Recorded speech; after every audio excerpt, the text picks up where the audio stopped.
అందరికీ ఎలా ఉన్నారు? అందరూ బాగున్నారా? Welcome back to my channel షబీనాతో సరదాగా. ఈ వ్లాగ్ వచ్చి డిసెంబర్ 13th తీసిన వ్లాగ్ అనమాట. ఆ రోజు సెకండ్ సాటర్డే కదా, ఇంకా ఆ రోజే మా ఎంగేజ్మెంట్ డే కూడా అనమాట.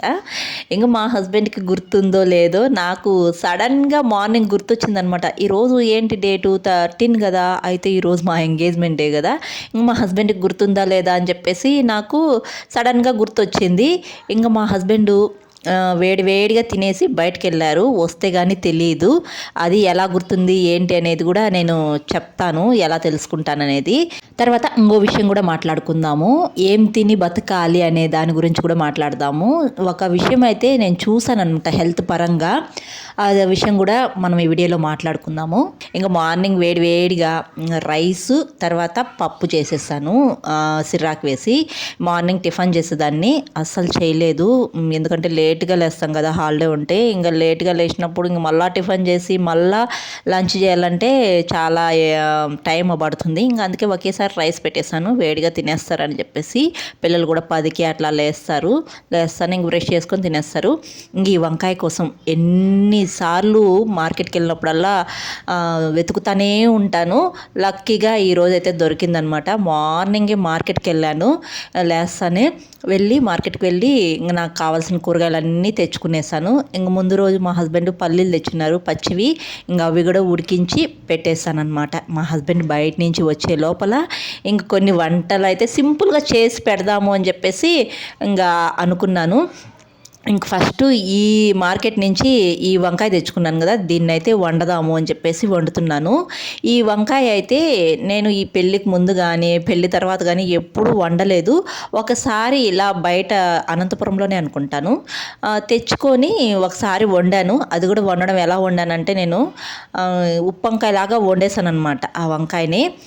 తొందరగా ఉడికిపోతుంది కదా, అస్సలు బాగలేదనమాట. ఉప్పు వంకాయ లాగా చేస్తే, మనం మామూలు వంకాయలు ఉప్పు వంకాయ చేస్తే చాలా బాగుంటుంది తినడానికి, ఇదైతే అస్సలు బాగాలేదు. ఇంకా ఆ రోజు కర్రీ అంతా పడేసినాను నేను, పెద్ద వంకాయ తెచ్చి వండితే. ఇంకా యూట్యూబ్ స్టార్ట్ చేసినప్పుడు కొన్ని వీడియోస్ అయితే చూసాను అనమాట. అప్పుడు చాలామంది వంకాయని ఇలాగే వండుతూ ఉన్నారు, ఈ పెద్ద వంకాయని. దీన్ని ఏమంటారో కూడా నాకు తెలియదబ్బా, నేను పెద్ద వంకాయ అని అంటున్నాను. మీకు తెలిస్తే దీని పేరు తప్పకుండా కామెంట్ చేయండి. ఇంక ఈ వంకాయని ఇలా వండాలని చెప్పేసి మార్కెట్ చుట్టూ ఎన్నిసార్లు తిరిగాను, నాకు కనిపించేదే లేదు. సడన్గా ఈరోజు మార్నింగ్ వెళ్ళినప్పుడు నాకు సడన్గా కనిపించింది అనమాట. అదేదో జాతరలో పిల్లోడు తప్పిపోతే ఎతుకులాడతారు చూడు, ఆ మార్తో వెతికిలాడినాను అనమాట మార్కెట్ అంతా వెళ్ళినప్పుడల్లా ఈ వంకాయ కోసం.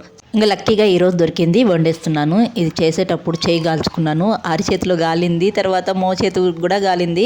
ఏదో ఒక వంట చేసినానంటే నేను చేతులు ఎక్కువగా కాల్చుకుంటూ ఉంటాను, అలా అయ్యే నా రైట్ హ్యాండ్ చాలాసార్లు కాల్చుకున్నాను. నా చెయ్యి అంతా ఖరాబ్ అయిపోయిందనమాట. ఈ చెయ్యి అంతా ఎక్కువగా మచ్చలే ఉంటుంది నాకు, కుడి చెయ్యి. ఇంకా వండుకునేసాను మంచిగా. సింపుల్ మసాలా వేసానబ్బా, అదే వెల్లుల్లి కారం పెట్టి చేశాను. ఎంత బాగుందంటే అంత బాగుంది. ఒక వంకాయ మాత్రమే వండాను, ఇంకో వంకాయ అయితే అలాగే పెట్టేశాను, ఇంకో రకంగా వండదామని చెప్పేసి. ఇంకా మార్కెట్ నుంచి కూరగాయలు తెచ్చాను కదా, ఇవన్నీ సర్దుకునేస్తున్నాను.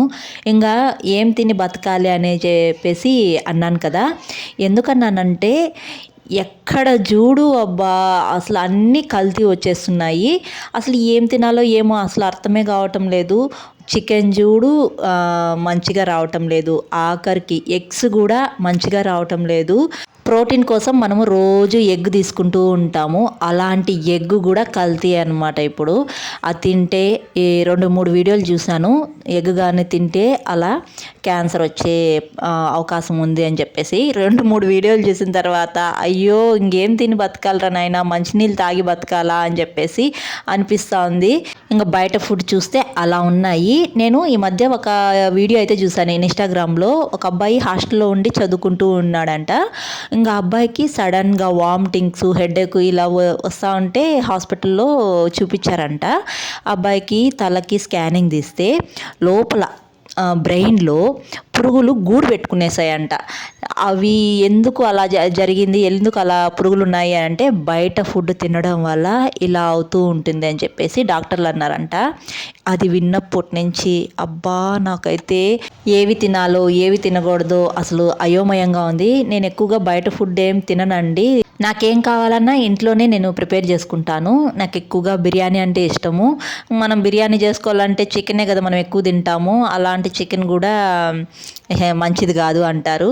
అదే అనమాట, ఏం తినాలో ఏం తినకూడదో అని అనిపిస్తూ ఉంది నాకైతే. ఇంకా మార్కెట్కి వెళ్ళాను కదా, మార్నింగ్ కూరగాయలన్నీ ఇలా నీట్గా కవర్లో పెట్టి ఫ్రిడ్జ్లో పెట్టుకునేస్తున్నాను. ఇంక ఈ కవర్లు అయితే జిప్లాక్ కవర్స్ నేను అమెజాన్ నుంచి తీసుకున్నాను. మన ఛానల్స్ ఫాలో అయ్యే వాళ్ళకి అయితే తెలుసుంటుంది. నాకైతే ఈ కవర్స్ అయితే బాగా నచ్చాయి. చాలా నీట్గా ఫ్రిడ్జ్లో అయితే పెట్టుకునేయచ్చు అనమాట. ఇంకా ఆకుకూరలు అయితే ఎక్కువగా తెచ్చుకుంటున్నాను ఈ మధ్య. ఇంకా ఎప్పుడు నేను మామిడికాయ అయితే కొనను. అలాంటిది ఈరోజు 40 రూపీస్ ఇచ్చి ఒక మామిడికాయ కొన్నాను. అది ఒకే ఒక మామిడికాయ వచ్చింది 40 రూపీస్కి. అది ఎందుకు కొన్నానంటే మా ఆయన చేపల పులుసు తినాలనిపిస్తుంది అని చెప్పి అన్నారనమాట. ఇంకా నేను మామిడికాయ వేసి చేపల పులుసు చేద్దాము, అది నెల్లూరు స్టైల్లో చేద్దాము అని చెప్పేసి అనుకొని ఇంకా మామిడికాయ కాస్ట్ అడిగితే 40 రూపీస్ చెప్పాడనమాట. నాకు ఒక్క మామిడికాయ చాలంటే అదే 40 రూపీస్ అంట. ఇంకేం చేస్తాం, తినాలన్నప్పుడు తెచ్చుకోవాలి కదా. ఒక మామిడికాయ అయితే కొనుక్కొని వచ్చాను. మామిడికాయలు తోటలు పెట్టుకొని ఇక్కడ అనంతపురంలో మామిడికాయలు అయితే కొంటున్నాము. ఇంకా నెల్లూరు స్టైల్లో చేపల పులుసు ఎలా చేశాను అనేది కూడా నేను నెక్స్ట్ వీడియోలో పెడతాను, రెసిపీ అనేది. అది కూడా మా అమ్మ ఎలా చేస్తుందో అలాగే చేశాను, మామిడికాయ వేసి చేశాను అనమాట, అంతే. ఇంకా అన్నీ సర్దుకునేసి కిచెన్లోకి అయితే వచ్చేసాను. ఇంకా మా హస్బెండ్ వచ్చే టైం అయింది. సింపుల్గా స్వీట్ అయితే చేద్దామని చెప్పేసి అనుకొని ఒక సింపుల్ స్వీట్ అయితే చేస్తున్నాను. ఇంకా మా హస్బెండ్కి మా ఎంగేజ్మెంట్ డే గుర్తుందా లేదా అనేది తెలీదు. ఇంకా నేనే స్వీట్ చేద్దాము, ఆయన ఇంకా స్వీట్ తెస్తారో తేరో అని చెప్పేసి ఒక సింపుల్ స్వీట్ అయితే చేస్తున్నాను. పాలపొడి వేసి పాలకోవా లాగా చేస్తున్నాను అనమాట. ఇక్కడ ముందుగా అయితే నెయ్యి వేసుకున్నాను బాండిలో, తర్వాత పాలు వేసుకునేసాను. తర్వాత 1 కప్పు పాలపొడి అయితే తీసుకున్నాను. 1 కప్పు పాలపొడి వేసుకొని ఈ 1/2 కప్పు షుగర్ పొడి వేసుకోవాలి మనము. ముందుగా అయితే ఈ పాలపొడి పాలల్లో బాగా కలిసిపోయే విధంగా కలుపుకునేసేయాలి, ఉండలు లేకుండా బాగా కలుపుకునేసి కొంచెం దగ్గర పడుతూ ఉన్నప్పుడు షుగర్ పొడి వేసుకునేయాలి. 1/2 కప్పు షుగర్ పొడి వేసుకున్నాను. అదే కప్పుతో పాలపొడి ఏ కప్పుతో తీసుకున్నానో అదే కప్పుతో షుగర్ పొడి కూడా తీసుకున్నాను. 1/2 కప్పు తీసుకొని బాగా కలుపుకునేసి ఇలా దగ్గర పడే వరకు ఉడికించుకునేయాలి. ఇలా దగ్గర పడిన తర్వాత ఇలా ఉండలు చుట్టుకోవడమే, చిన్న చిన్న లడ్డూల్లాగా చుట్టుకునేయాలి, అంతే అనమాట. పాలకోవా స్వీట్ రెడీ అయిపోయింది. తినడానికైతే చాలా బాగుంటుంది, సింపుల్గా అయిపోతుంది. మా ఎంగేజ్మెంట్ డే అంటే ప్రతి ఇయర్ మా హస్బెండ్ స్వీట్ తెస్తారు. ఈ రోజు గుర్తుందా లేదో మా హస్బెండ్కి చూడాలి, స్వీట్ తెస్తారో తేరో. ఇంక మా ఆయన తేకపోతే ఆయన మర్చిపోయినట్టు, అందుకే నేను ముందుగా చేసి పెట్టాను. ఆయన తెస్తారో తేరో లేకపోతే మర్చిపోయినారేమో అని చెప్పేసి నేనే ఒక సింపుల్ స్వీట్ అయితే చేసి పెట్టాను. ఇక్కడ చేసి పెట్టాలకు మా పిల్లలు అయితే తినేస్తున్నారు, వాళ్ళకు భలే నచ్చేసింది. పాలకోవలాగా బాగా స్వీట్గా బాగుంది కదా, ఆస్వాదిస్తున్నారు అనమాట బాగా. ఇంకా తినేసిన తర్వాత టీవీ దగ్గరికి పోయి వాళ్ళు చిన్నప్పుడు వీడియోలు అన్నీ వేసుకొని చూస్తూ ఉన్నారు. ఇవి బబ్లు కానీ చిన్నప్పుడు వీడియోలు అనమాట, 1.5 years ఉన్నప్పుడు తీసిన వీడియోస్ చూస్తూ ఎంజాయ్ చేస్తూ ఉన్నారు. ఇంకా మా హస్బెండ్కి మా ఎంగేజ్మెంట్ డే అనేది గుర్తుంది. వచ్చేటప్పుడు 2 రకాలు స్వీట్స్, తర్వాత కేకు, ఇంక పిల్లలకి కప్ కేక్స్ ఏమో తెచ్చారు. తర్వాత ఎవరో అయ్యప్ప స్వామి ప్రసాదం అయితే ఇచ్చారనమాట. మా సారు వాళ్ళ కొలిక్ వాళ్ళు అనుకుంటా ఇంటికి తెచ్చారు. నాకు అయ్యప్ప స్వామి ప్రసాదం అంటే చాలా ఇష్టం. అయితే అంతే భక్తిగా శ్రద్ధగా తినాలి అనుకుంటాను. ఎందుకంటే అయ్యప్ప స్వామి ప్రసాదమైన ఆయన దీక్ష అనేది కొందరు చాలా భక్తితో చేస్తారు కదా, క్లీన్గా ఉండాలి. నేనేమనుకుంటే ప్రసాదం ఇంటికి వచ్చిందంటే ఇల్లంతా నీట్గా క్లీన్గా ఉండాలి, నాన్ వెజ్ ఉండకూడదు, మనం తలస్నానం చేసి ఉండాలి, అప్పుడే ప్రసాదం తినాలి అనేది నా మనసుకు అనిపిస్తుంది అనమాట. నేను ప్రసాదం వచ్చినా కానీ ఇల్లంతా క్లీన్ చేసుకొని తర్వాత తలస్నానం చేసి తింటాను. ఇది సెకండ్ టైం వచ్చింది ఈసారి. ఫస్ట్ టైం వచ్చినప్పుడు కూడా ఇల్లంతా క్లీన్ చేసుకొని నీట్గా ఉన్నప్పుడే తిన్నాను ప్రసాదము. లక్కీగా ముందు రోజు ఫ్రైడే అనమాట, ఇల్లంతా క్లీన్ చేసి పెట్టుకున్నాను, ఇంకా తలస్నానం కూడా చేసున్నాను కాబట్టి ఇంకా ప్రసాదం హ్యాపీగా తిన్నాను. నాకు చాలా ఇష్టం అయ్యప్ప స్వామి ప్రసాదం అంటే. మా హస్బెండ్కి ఎవరో ఒకరు ఇస్తూనే ఉంటారు, నేను బాగా ఎంజాయ్ చేస్తాను. ఇంక మా ఆయనకి ఎంగేజ్మెంట్ డే అనేది బాగా గుర్తుంది. వస్తూ స్వీట్స్ అయితే తెచ్చారు. కానీ ఎందుకు తెచ్చారు అనేది నేను అడిగితే కూడా చెప్పలేదు. చూస్తూ ఉండండి. నేనైతే ఫస్ట్ స్వీట్స్ నేను చేసిన స్వీట్ తెచ్చిచ్చాను. ఇక్కడ మా ఆయన అయ్యప్ప స్వామి ప్రసాదం ఇచ్చారు, తీసుకొని తిను అని చెప్పి అంటున్నారనమాట. అయ్యప్ప స్వామి ప్రసాదమే కాదు, నేను ఏ ప్రసాదం ఇంటికి వచ్చినా ఇలాగే ఇల్లంతా నీట్గా క్లీన్ చేసుకొని తింటాను. అయితే ప్రసాదం ఎవరైనా ఇస్తే వద్దు అని అనకూడదంట. ఇది నేను విన్నాను. వద్దు అని అంటే మనకి ఏదో ఒకటి చెడు జరుగుతుందంట. వద్దు అనకుండా తీసుకొని మంచిగా తినాలి. ఎక్కడ నేను ప్రసాదం ఇచ్చేటప్పుడు ఎవరైనా వద్దు అంటారేమో అని చాలా భయపడతాను. ఎందుకంటే మనకేదో జరుగుతుందని కాదు, వద్దు అన్న వాళ్ళకి జరుగుతుందంట. అలా ఒక పెద్ద ఆవిడ చెప్తే నేను విన్నానబ్బా అది. అందుకే నేను ఎవరికైనా ఇచ్చేటప్పుడు కూడా వద్దు అనకన్నా తీసుకోండి అని అంటూ ఉంటాను. ప్రసాదం ఇచ్చినప్పుడు సంకోచిస్తూ ఉంటారు కొందరు, అలాంటి వాళ్ళకి చెప్తానమాట. ఇక్కడ మా హస్బెండ్ అయితే స్వీట్ పెడుతున్నాను నాకు. ఇంకెందుకు స్వీట్స్ తెచ్చావు ఈరోజు అని అడుగుతుంటా. అంటే అస్సలు చెప్పలేదు నాకు, ఏం లేదు ఊరికినే తెచ్చాను అంటున్నాడు.